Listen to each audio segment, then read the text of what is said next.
చైనాలో కలవరం సృష్టిస్తున్న హెచ్ఎంపీవీ ప్రపంచవ్యాప్తంగా విస్తరిస్తోంది. ఇప్పటికే భారత్లోని పలు రాష్ట్రాల్లో తొలి కేసులు వెలుగు చూడగా తాజాగా మరో 2 కేసులు నమోదయ్యాయి. మహారాష్ట్రలోని నాగపూర్లో 2 చిన్నారులకు వైరస్ నిర్ధారణ అయింది. కర్ణాటక, తమిళనాడు, గుజరాత్లలో తొలి కేసులతో ఇప్పటి వరకు 7 హెచ్ఎంపీవీ కేసులు నమోదయ్యాయి. దీనిపై ఆందోళన చెందాల్సిన అవసరం లేదని కేంద్ర ప్రభుత్వం భరోసా ఇస్తోంది. ఇదేమీ కొత్త వైరస్ కాదని ఆరోగ్య రంగ నిపుణులు కూడా స్పష్టం చేశారు. దేశంలోని ఆరోగ్య వ్యవస్థలు, నిఘా నెట్వర్క్లు అప్రమత్తం చేశామని, పరిస్థితులను ఎప్పటికప్పుడు గమనిస్తూ తక్షణం స్పందించేందుకు సిద్ధంగా ఉన్నామని కేంద్ర మంత్రి జేపీ నడ్డా తెలిపారు. మరోపక్క ముందస్తు చర్యల్లో భాగంగా ఇప్పటికే పలు చోట్ల ఆర్ఎస్ఏ హెచ్ఎంఈ తదితర పరీక్షలు చేస్తున్నట్లు ఆరోగ్య శాఖ వెల్లడించింది. ఒకవేళ శ్వాసకోశ వ్యాధులు అనుకోకుండా పెరిగినా ఎదుర్కొనేందుకు సంసిద్ధంగా ఉన్నట్టు తెలిపింది.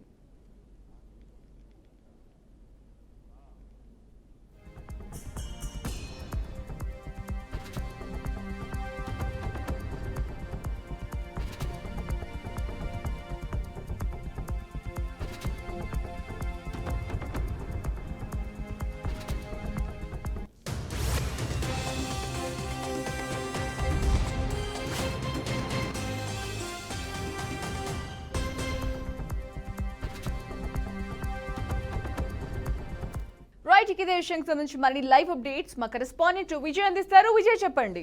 సంజన, దేశంలోనే ఇప్పుడు ప్రపంచవ్యాప్తంగా ఒకటే టెన్షన్ హెచ్ఎంపీవీ అనే వైరస్ వల్ల ఈరోజు ప్రపంచవ్యాప్తంగా చర్చనీయాంశమైంది. అయితే ముఖ్యంగా చూసుకుంటే మన భారతదేశంలో కూడా దాదాపు ఇప్పటికే హెచ్ఎంపీవీ కేసులు ఇప్పటికే 7 కేసులు నమోదైనాయి. తమిళనాడు, కర్ణాటకతో పాటు మహారాష్ట్రలోని మొత్తం చూసుకుంటే 7 కేసులు అయితే నమోదైనాయి. అయితే వీటిపైన ఆరోగ్య నిపుణులు అయితే ఏమి టెన్షన్ పడాల్సిన అవసరం లేదైతే అంటున్నారో. అయితే వీటిపైన కొంచెం సి విటమిన్ అనేది ఎక్కువ తీసుకుంటే ఎటువంటి ప్రాబ్లం అయితే ఉండదంటున్నారు. అయితే ఇది సామాన్యమైన వైరస్ అని అంటున్నారు. అయితే చైనాలో మన కరోనా వైరస్ పూర్తిగా మరో వైరస్ అయితే వచ్చి పడినట్టు తెలుస్తుంది. అయితే వీటిపైన వైద్య నిపుణులు ఏమంటున్నారు అనేది డాక్టర్ స్వర్ణ గారు మనతో పాటు ఉన్నారు. డాక్టర్ స్వర్ణ గారు వారి మాటలు ఏమంటున్నారో ఒకసారి హెచ్ఎంపీవీ వైరస్ పైన వారి మాటలు ఒకసారి మనం తెలుసుకుందాం.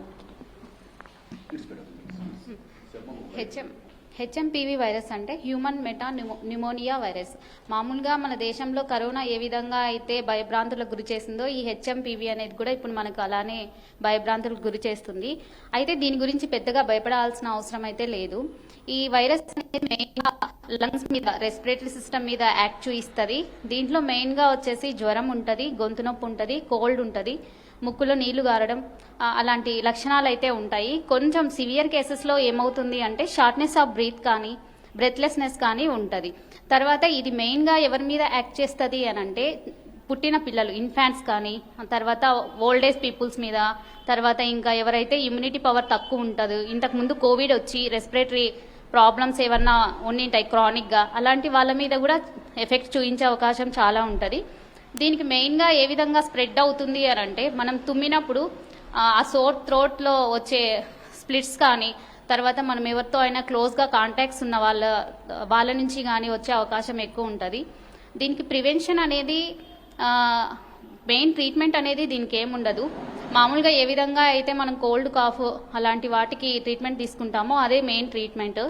సో దీనికి భయపడాల్సిన అవసరం అయితే ఏం లేదు. Prevention is better than cure అన్నట్టు మనం ప్రివెన్షన్గా మాస్క్ ధరించుకోవడం, తర్వాత క్లోజ్ కాంటాక్ట్స్ అనేది కొంచెం అవాయిడ్ చేయడం, తర్వాత గ్రూప్స్లో కానీ, రైల్వే స్టేషన్, బస్ స్టాండ్స్ ఇలాంటి ప్లేసెస్లో ఉన్నప్పుడు జాగ్రత్త పడడం చాలా ఇంపార్టెంట్ ఉంటుంది.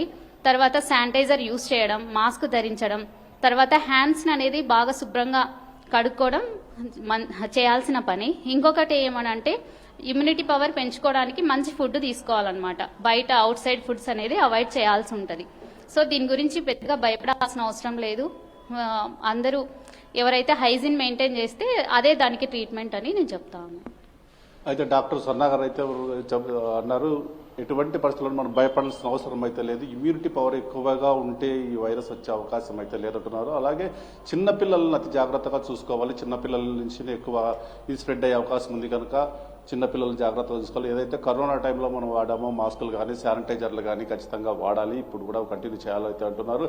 అయితే ఇప్పటికే కేంద్ర ప్రభుత్వం కూడా ఈ వైరస్ పైన ఎటువంటి భయం చెందాల్సిన అవసరం లేదు, తగు చర్యలు కేంద్ర ప్రభుత్వం చేపట్టిందని అయితే కేంద్ర మంత్రి జేపీ నడ్డా గారు అయితే ఇప్పటికే ప్రకటించారు. అయితే ఇప్పటికే ఏది ఏమైనా శ్వాసకోశ వాదులు ఏదైతే దానిపైన పూర్తిగా నియంత్రించుకోవడానికి ఆ కేసులు ఎక్కువైతే పూర్తి వాటిపైన కాన్సన్ట్రేషన్ చేశామని అయితే అంటున్నారు. ఏది ఏమైనా ఈ వైరస్ వల్ల ప్రజలు అప్రమత్తంగా ఉండాలి, దానికి సహాయం అందిస్తుంది అయితే కేంద్ర ప్రభుత్వం ప్రకటించింది. ఓకే. సంజన.